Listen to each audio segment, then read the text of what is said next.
दोस्तों, इतिहास में तारीखों का बहुत महत्व होता है और 31 अक्टूबर 1984 एक ऐसी तारीख थी जिसे उन तारीखों में से एक माना जाता है जिसने पूरे भारत को हिलाकर रख दिया था और इसने आने वाले समय में भारत की राजनीति को बिल्कुल बदल कर रख दिया था। ये वो तारीख थी जब इंदिरा गांधी को उनके अपने ही बॉडीगार्ड्स के द्वारा गोलियां मारी गई थी। देश के सबसे सुरक्षित व्यक्ति यानी भारत के प्रधानमंत्री की हत्या और उन्हीं के अपने बॉडीगार्ड्स के द्वारा, ऐसा आजाद भारत में कभी सोचा तक नहीं गया था। लेकिन दोस्तों, ऐसा हुआ और ये होने के बाद काफी कुछ ऐसा हुआ जिसने देश का भविष्य ही बदल दिया। लेकिन क्या था वो सब? क्यों मारी गई थी इंदिरा गांधी को गोलियां? और सबसे बड़ा सवाल यह है कि कत्ल वाले दिन इंदिरा गांधी ने बुलेट प्रूफ जैकेट क्यों नहीं पहनी थी? जानेंगे इन सभी सवालों के जवाब हमारी इस नई वीडियो में। नमस्कार दोस्तों, मेरा नाम है रजनीकांत चौहान और आज की इस वीडियो का टॉपिक है कि कत्ल वाले दिन इंदिरा गांधी ने बुलेट प्रूफ जैकेट क्यों नहीं पहनी थी।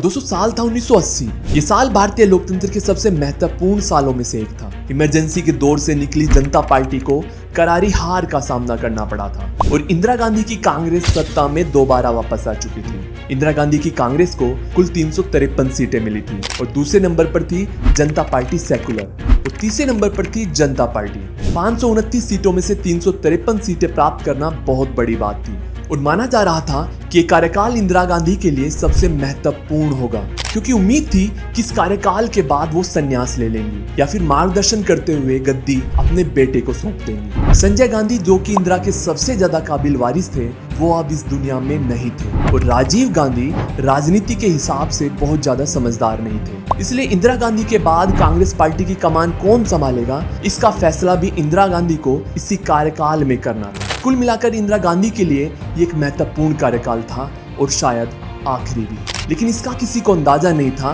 कि उनकी हत्या हो जाएगी। कारण को ढंग से समझने के लिए हमें कारण की जड़ तक चलना होगा, जो कि शुरू होता है साल 1966 से। ये वो साल था जब पंजाब और हरियाणा को अलग कर दिया गया था। पहले दोनों राज्य अलग अलग नहीं थे और इससे सबसे बड़ा नुकसान हो रहा था अकाली दल को। हरियाणा में हिंदी भाषी और अधिकतम हिंदू धर्म को मानने वालों की संख्या ज्यादा थी। वहीं अगर बात करें पंजाब की, तो वहाँ पंजाबी बोलने वाले लोगों की संख्या हिंदी बोलने वाले लोगों से ज्यादा थी और वहाँ पर सिख समुदाय के लोग रहते थे। जब ये दोनों राज्य एक ही हिस्से में थे तो तब अकाली दल किसी भी तरह से अपने दम पर सत्ता में नहीं आ रहा था। अकाली दल को अधिकतम वही लोग वोट देते थे जो कि सिख समुदाय से जुड़े हुए थे और ऐसे में इस मिले जुले राज्य में अकाली दल की सरकार बन पाना बहुत मुश्किल था। जवाहरलाल नेहरू के कार्यकाल में अकाली दल ने कई बार पंजाब और हरियाणा के विभाजन का मुद्दा उठाने की कोशिश की, लेकिन ऐसा नहीं हो पाया। नेहरू का कहना था कि भाषा के आधार पर राज्यों का विभाजन करने में कोई बुराई नहीं है, लेकिन जिस आधार पर हरियाणा और पंजाब का विभाजन किया जाएगा वो भाषाई ना होकर पूरी तरह से धार्मिक होने वाला था और वो किसी भी राज्य का केवल धर्म के आधार पर विभाजन नहीं कर सकते। नेहरू के समय अकाली दल की इस दलील को हमेशा से ठुकराया गया।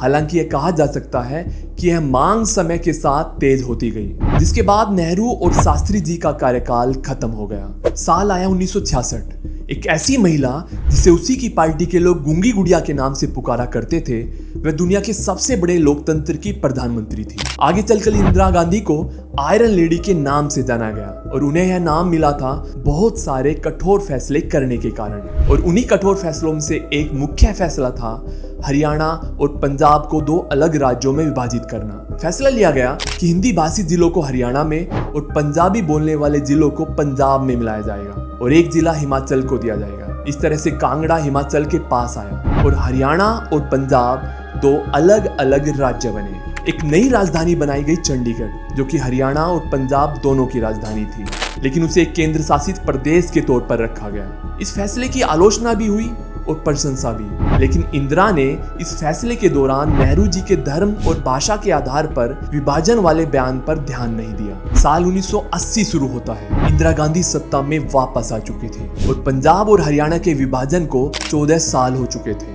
अकाली दल के 3 मुख्यमंत्री अब तक पंजाब में बन चुके थे। अकाली दल लगातार चुनाव जीत रहा था, लेकिन एक नेता ऐसा था जो कि चुनाव लगातार हार रहा था और वह था जगजीत सिंह चौहान, जिसके बाद भारत की नागरिकता छोड़कर वह इंग्लैंड में शिफ्ट हो चुका था और वहां उसने शुरू किया खालिस्तान मूवमेंट। साल 1970 से शुरू हुआ यह मूवमेंट पहले भारत के बाहर के देशों में शुरू हुआ और उसके बाद वह भारत तक पहुंचा। इंग्लैंड और कनाडा जैसे देश ऐसे थे जहां पहली बार इस मूवमेंट की मीटिंग्स होनी शुरू हुई। यह धीरे धीरे इसी तरह आगे बढ़ता रहा और साल आया 1976। अब तक खालिस्तान मूवमेंट का प्रभाव इंडिया में भी नजर आने लगा था। भारत की रिसर्च एंड एनालिसिस विंग यानी रो के पास भी इस तरह के मूवमेंट की खबर आ चुकी थी और उनके अलग अलग एजेंट्स इस मूवमेंट पर लगातार नजर रखे हुए थे। लेकिन ये सब इतने गुपचुप तरीके से चल रहा था कि कोई भी ट्रेस नहीं कर पा रहा था कि आखिर इसके पीछे मास्टरमाइंड कौन है और इसके पीछे किसका हाथ है।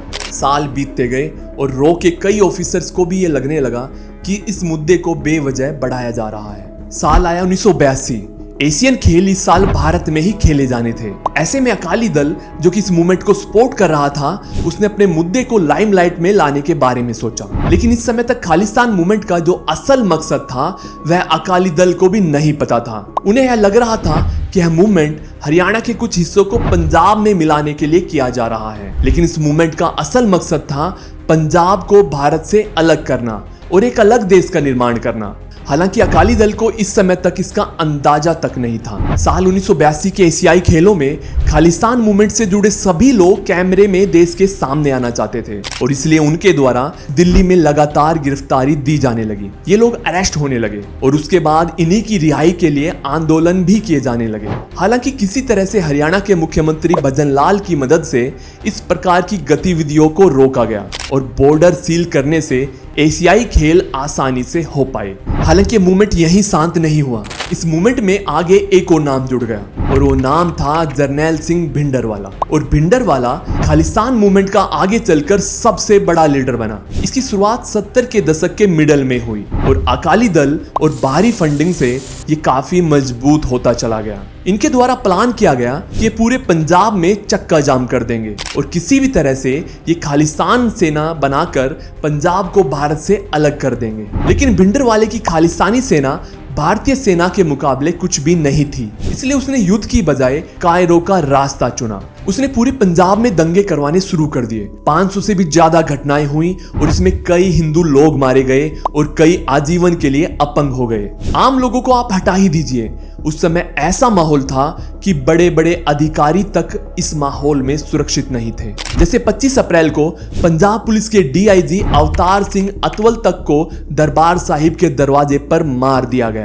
खालिस्तान मूवमेंट के कारण पंजाब पूरी तरह से झुलस रहा था और देश में सबकी नजरें थी आयरन लेडी इंदिरा गांधी पर। इंदिरा गांधी भी जल्द से जल्द इस तरफ एक्शन लेना चाहती थी, लेकिन समस्या ये थी कि बहुत सारे लोगों की सहानुभूति भिंडरवाला के साथ थी। ये वो लोग थे जो कि सच्चाई को पूरी तरह से नहीं जानते थे। हालांकि भिंडरवाला ने अंत में लोगों की भावनाओं से ही खेलते हुए स्वर्ण मंदिर में शरण ले ली। उसे पता था कि यह सिखों का सबसे बड़ा धार्मिक स्थल है, इसलिए यहाँ उसे कुछ नहीं हो सकता। वह स्वर्ण मंदिर में अपनी आतंकी गतिविधियों को चला रहा था और इतने पवित्र स्थल को दूषित कर रहा था। लेकिन इंदिरा गांधी ने सेना को स्वर्ण मंदिर भेजा ताकि भिंडरवाला को बाहर निकाला जा सके। इस ऑपरेशन को नाम दिया गया ऑपरेशन ब्लू स्टार। सेना काफी समय तक स्वर्ण मंदिर के दरवाजे पर ही खड़ी रही क्योंकि अंदर जाना सही नहीं था। हालांकि आगे चलकर सेना को अंदर भी जाना पड़ा, उसके बिना काम नहीं बन पाया। आखिर में स्वर्ण मंदिर के उस हिस्से को गिराना पड़ा जिस हिस्से में भिंडरवाला मौजूद था। भिंडरवाले के मारे जाने के बाद पंजाब में इसके बाद बड़े पैमाने पर दंगे हुए, लेकिन चीजें काफी शांत होती हुई भी नजर आई। ऑपरेशन ब्लू स्टार जून में हुआ था, लेकिन अब आते हैं अक्टूबर में। इंदिरा गांधी आने वाले चुनावों की तैयारियां शुरू कर रही थी। एक बड़ा सिख तबका उनसे नाराज था और वो रास्ते ढूंढ रही थी कि किस तरह से सिख समुदाय की गलतफहमियां खत्म की जाए और कुल मिलाकर देश में चीजें धीरे धीरे सही हो रही थी। तभी आता है दिन 31 अक्टूबर का। इंदिरा अपने आवास से निकलकर अपने ऑफिस की तरफ जा रही थी। सफदरगंज रोड से अकबर रोड जाते हुए उन्होंने बुलेट प्रूफ जैकेट नहीं पहनी थी क्योंकि उनको भरोसा था कि वो अपने गार्ड्स के बीच में है और उन्हें कुछ नहीं हो सकता। लेकिन उनके सिख बॉडीगार्ड्स बेअंत सिंह और सतवंत सिंह दोनों ने उनके ऊपर बेहताशा गोलियां बरसाई। इंदिरा गांधी को जिन गार्ड्स पर बहुत भरोसा था उन्होंने ही उन्हें मौत के घाट उतार दिया। भरोसे वाली बात पर इतना जोर इसलिए दिया जा रहा है क्योंकि ऑपरेशन ब्लू स्टार के बाद बेअंत सिंह और सतवंत सिंह को इंदिरा गांधी की निजी सुरक्षा से हटाने का सुझाव रो के द्वारा दिया गया था। लेकिन इंदिरा गांधी ने बेअंत सिंह और सतवंत सिंह पर भरोसा दिखाते हुए इस सुझाव को दरकिनार कर दिया और बेअंत सिंह ने इसी भरोसे का कत्ल कर दिया। तो दोस्तों, यह थी इंदिरा गांधी की हत्या और उनके बुलेट प्रूफ जैकेट ना पहनने का कारण। कहा जाता है कि आग बुझाने वालों के अक्सर हाथ जल जाया करते हैं। आयरन लेडी इंदिरा गांधी के जीवन की ज्योति बुझ गई, लेकिन उन्होंने पंजाब में खालिस्तानी आग को जोरदार तरीके से खत्म कर दिया। आप इंदिरा गांधी को आयरन लेडी मानते हैं नहीं? कृपया अपना जवाब यस और नो में कमेंट बॉक्स में जरूर दें और ऐसी ही वीडियो देखने के लिए हमारे चैनल को सब्सक्राइब भी जरूर कर लीजिए। वीडियो को अंत तक देखने के लिए आपका बहुत बहुत धन्यवाद।